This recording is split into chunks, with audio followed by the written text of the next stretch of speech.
Alors, ce cas exceptionnel de matrice carrée de rang n-1 vis-à-vis de la comatrice, c'est intéressant, et on a envie d'aller un peu plus loin. C'est-à-dire, qu'est-ce qu'on peut dire, hein, on sait qu'elles sont toutes proportionnelles, les colonnes, puisque la comatrice est de rang 1, mais quels sont les coefficients de proportionnalité qu'on va trouver un petit peu partout. Alors là, ça devient un autre problème, un petit peu plus difficile quand même. Et la question, c'est déjà dans un premier temps, soit A dans Mn de K de rang n-1, quelles sont les colonnes non nulles de la comatrice de A? Oui, parce que ça, on peut le dire. Regardez, la réponse est très simple. Hein. Il suffit de comprendre ce que ça veut dire colonne non nulle de comme A. Ça veut dire qu'on a calculé sur une colonne de A tous les mineurs n-1 qui correspondaient à des sous-matrices de la matrice A chapeau J. Ça veut dire quoi A chapeau J? C'est la matrice A auquel on a retiré la colonne J de A. D'accord? Et donc c'est une matrice avec n lignes, n-1 colonne évidemment, et on a calculé tous les mineurs n-1 de cette matrice. Et on est tombé forcément sur un élément non nul, puisque la colonne de com de A était non nulle. Bon, on a supposé ça par hypothèse.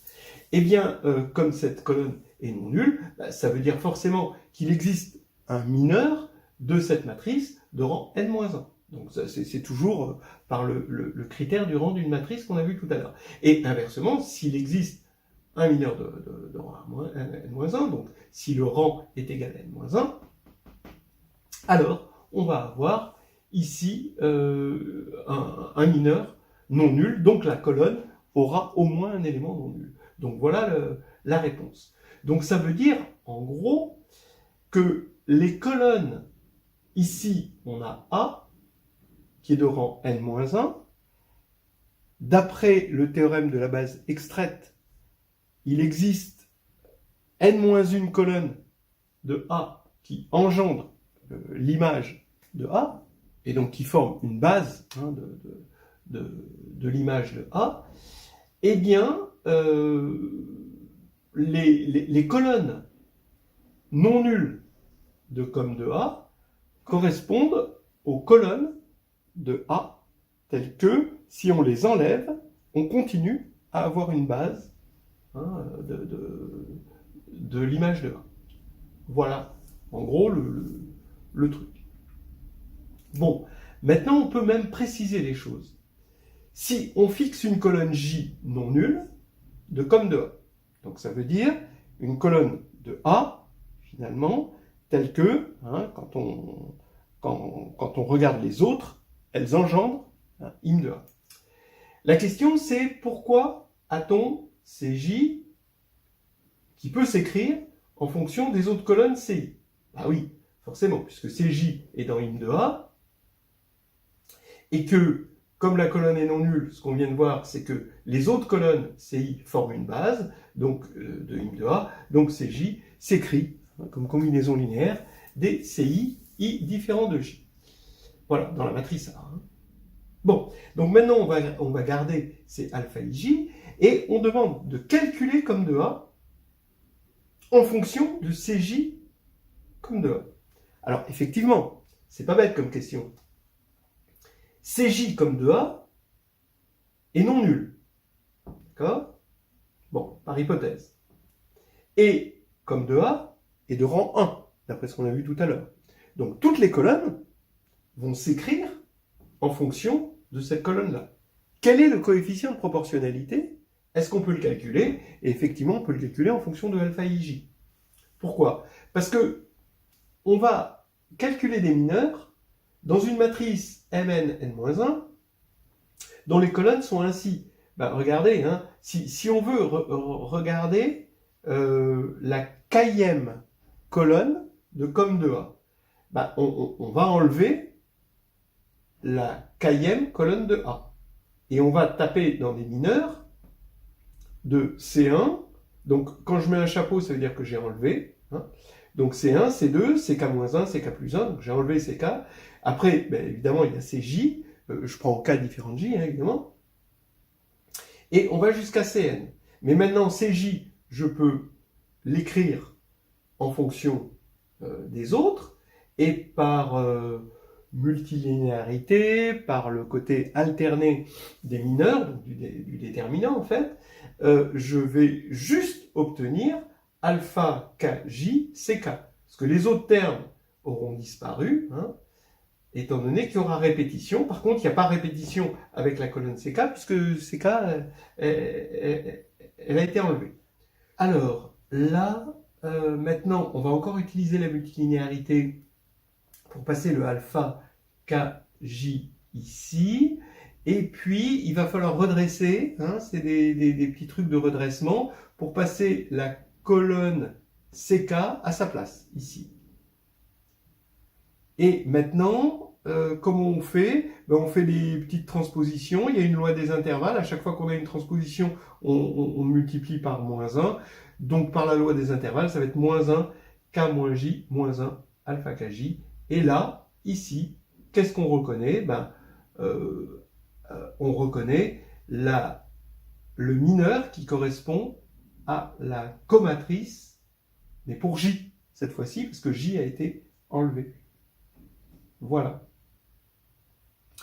Alors maintenant, j'ai regardé juste la partie mineure, j'ai pas regardé les cofacteurs, c'est-à-dire les moins 1 puissance j moins j plus k qui sont dans la comatrice. Donc si on doit tenir compte de ça, eh ben, le moins 1 puissance k moins j va disparaître, il va rester plus que moins. Bon, donc ce qui fait que la colonne k de la comatrice de A, à partir du moment où la colonne j de la comatrice est non nulle, et donc qu'on va avoir cette combinaison linéaire avec des alpha ij, eh ben, c'est la colonne j fois moins alpha kj, où les alpha j sont uniquement déterminés par ceci. Voilà, je trouve que c'est un truc assez drôle. Alors, toujours dans la série de la comatrice de A, on a A, une matrice à coefficient dans un corps K, une matrice carrée. Quel est le déterminant de com de A en fonction du déterminant de A? Quelle est la comatrice de la comatrice de A?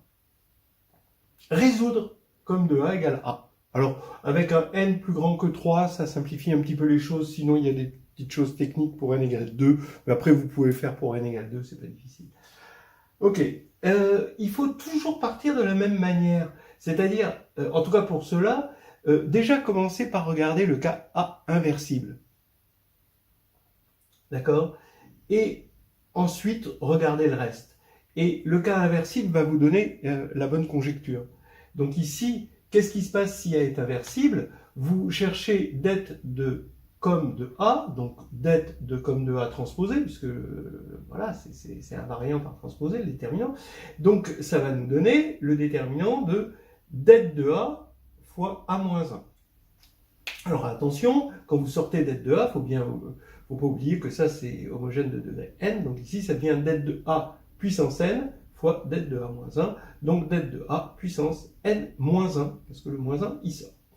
Voilà, donc ici ça nous fait une bonne conjecture, ici c'est det de A puissance n moins 1. Voilà, mais maintenant c'est pour A inversible.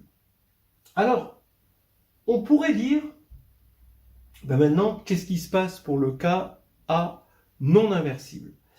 Eh bien, on peut le faire avec ce qu'on a vu tout à l'heure, c'est-à-dire soit A est de rang inférieur à n-2, dans ce cas-là, ici on a 0, det de 0, ça fait 0, et ici, n-1, ça fait 0, donc ça marche encore, et pour A de rang n-1, donc là c'est de rang 1, donc le déterminant, ça fait 0, et ici, ça fait 0 aussi. Donc ça marche aussi.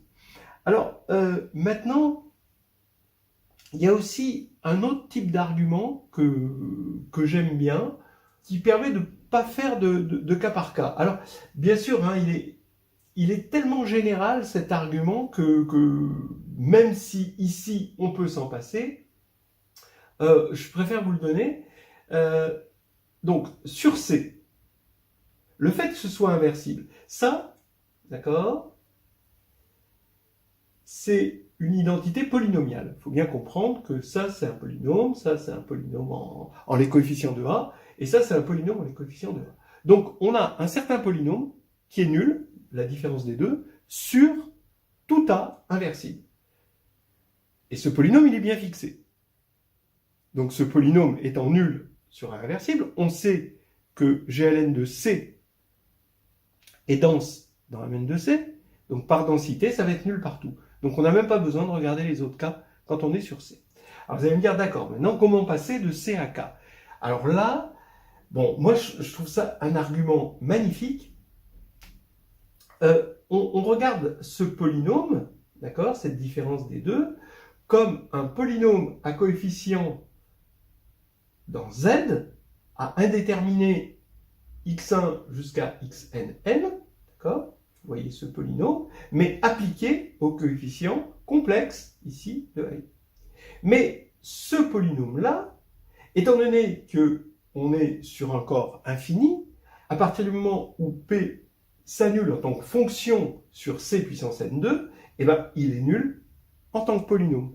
D'accord? Donc ça, c'est quelque chose que vous devez savoir démontrer sur les polynômes à plusieurs variables. Sur une variable, ben, quand le corps est infini, eh ben, à partir du moment où le polynôme s'annule sur le corps infini, ben, c'est qu'il est identiquement nul. Ça vient du fait qu'un polynôme, il peut avoir qu'un nombre fini de racines, et comme le corps est infini, c'est pas possible.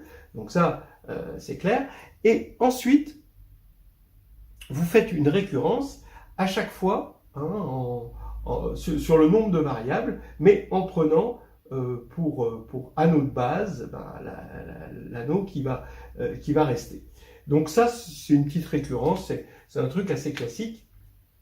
Donc en gros, une fonction polynomiale, si on a une fonction polynomiale qui est nulle sur un corps infini, c'est que le polynôme, au départ, est nul, même s'il y a plusieurs variables, et ça se fait par récurrence en utilisant justement le cas d'une seule variable, et après par récurrence en changeant l'anneau de base.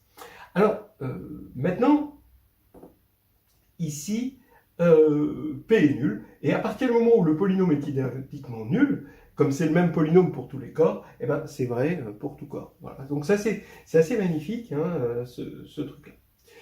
Voilà. Alors, comme de A, ben, je vous propose d'essayer de le faire vous-même. Je vous donne quand même le résultat. C'est det de A, mais cette fois-ci puissance n-2 fois A. On se doute que comme, ça va être quelque chose en A, mais avec un déterminant. Donc, bon, bah, pareil, vous allez conjecturer ça en regardant sur les inversibles. Et puis ensuite, comme vous avez une identité polynomiale, c'est terminé. C'est ça qui est magnifique. La topologie ne sert pas qu'au corps topologique à cause de ce petit argument. Bon, alors ça, je me rappelle, quand j'étais étudiant et qu'un autre camarade m'a expliqué un peu ce principe-là, pour moi, c'était vraiment un raisonnement du troisième type. J'ai mis du temps avant Bon, en plus, il ne me l'a pas expliqué comme ça. Il m'a dit toute identité polynomiale, valable sur C, valable sur n'importe quel corps. Voilà, c'était juste cette phrase-là. Mais juste cette phrase, j'avais trouvé ça extrêmement fort et vraiment d'un troisième type, comme si c'était un morceau de la logique et puis que j'arrivais pas à connecter. Bon, là maintenant, ça y est, ça s'est connecté avec ce genre de principe. Mais bon, pensez-y, parce que ça sert assez souvent dans ce genre de choses, là, par exemple. Alors après, vous pouvez essayer de le faire aussi au cas par cas, sans utiliser cette astuce. Bon, vous pouvez essayer, mais là, c'est moins facile. Alors, ensuite, résoudre comme de A égale A. Ça, c'est assez rigolo. Pour n, la taille de la matrice supérieure ou égale à 3, parce que pour n égale 2, bon, il y a un petit truc technique qui est un peu embêtant, qui va rien ajouter au schmilblick. Mais bon, vous allez voir. Alors, comme de A égale A, c'est bizarre, mais c'est une équation. Donc, c'est ça qui est déstabilisant. C'est un jury qui vous dit résolvez comme de A égale A. Ouais, si on n'a jamais vu ça, on a déjà le côté déstabilisant. Faut pas se laisser déstabiliser, faut juste dire tiens, ben, je vais regarder le cas inversible. Voilà. Je pense que c'est la meilleure phrase à faire. Si vous n'avez pas cette phrase-là, dites je regarde le cas n égale 1, même si bon, n est supérieur à 3, mais je peux regarder le cas n égale 1 pour voir comment ça se passe. Et déjà, ça donne une petite idée. Alors, on y va. On veut résoudre ça. Ben, on a 3 cas. Soit A est de rang inférieur à n-2, soit il est de rang n-1, soit il est de rang n. S'il est de rang inférieur à n-2, alors ça veut dire que A égale 0. Bon, ça marche. D'accord ? Pourquoi A égale 0 ? Parce que la comatrice de A est nulle. D'accord ? Donc ça fait A égale 0. Réciproquement, ça marche.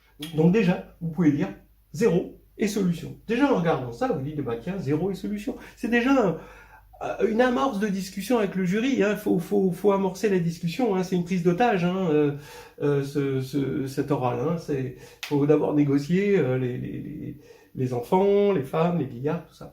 Donc 0. Voilà. Ok. Le rang de A égale maintenant n-1. Le rang de A égale n-1, ça veut dire finalement que A est de rang n-1, donc la comatrice est de rang 1, comme elles sont égales, ça veut dire n-1 égale 1, ça fait n égale 2, c'est ce que je vous avais dit, là ça va être le petit problème technique. Mais comme n est supérieur à 3, hop, on élimine. Maintenant, rang de A égale n. Alors, là, on sait que la transposée de la comatrice fois A est égale au déterminant de A fois l'identité. D'accord ? Donc, qui est une très belle formule, hein. Vaut mieux la savoir comme ça, parce que ça, c'est valable dans n'importe quel anneau. D'accord ? Hein. Par contre, transposé de comme de A est égal à 1 sur déterminant fois A-1, là déjà on est sur un corps, obligé. Mais l'autre formule, c'est sur un anneau, donc c'est bien. Donc on sort ce truc-là, comme A est égal à comme de A, ça implique que transposé de A fois A est égal à det de A, identité. D'accord ? À cause de la formule, quand on a remplacé A par comme de A. Donc on a ça. Voilà. Déjà on a ça. Alors maintenant, bon, on peut regarder, bon, ben, réciproquement, par unicité de l'inverse, on a ça. Mais maintenant, on peut détailler un petit peu plus cette équation. On va regarder sur R. Sur R, vous allez remarquer que, en prenant la trace, ici, la trace est strictement positive. Elle est non nulle. Donc la trace, on sait que c'est strictement positif. C'est même une forme quadratique définie positive, ça vous le connaissez. Donc ici, la trace, comme c'est n det de A, ça veut dire que det de A est strictement positif. Donc ça, c'est déjà pas mal. Maintenant, je prends le déterminant des deux côtés. Ça me fait det de A au carré. D'accord ? Et à droite, ça fait det de A puissance n. Attention, puissance n, hein, ne vous trompez jamais là ici. Donc, comme det de A est positif, bah, ça va faire det de A est égal à 1, parce que n est encore supérieur à 3. Hein, d'accord ? Donc, det de A est égal à 1, et donc, ce qui va nous faire que det de A égale 1, ça fait A transposé A égale IN. Et en fait, réciproquement, hein, ça marche aussi. Donc, la condition sur R de ça, l'ensemble des solutions de cette équation sur R, pour n supérieur à 3, et ben c'est A égale 0, où A est une matrice spéciale orthogonale.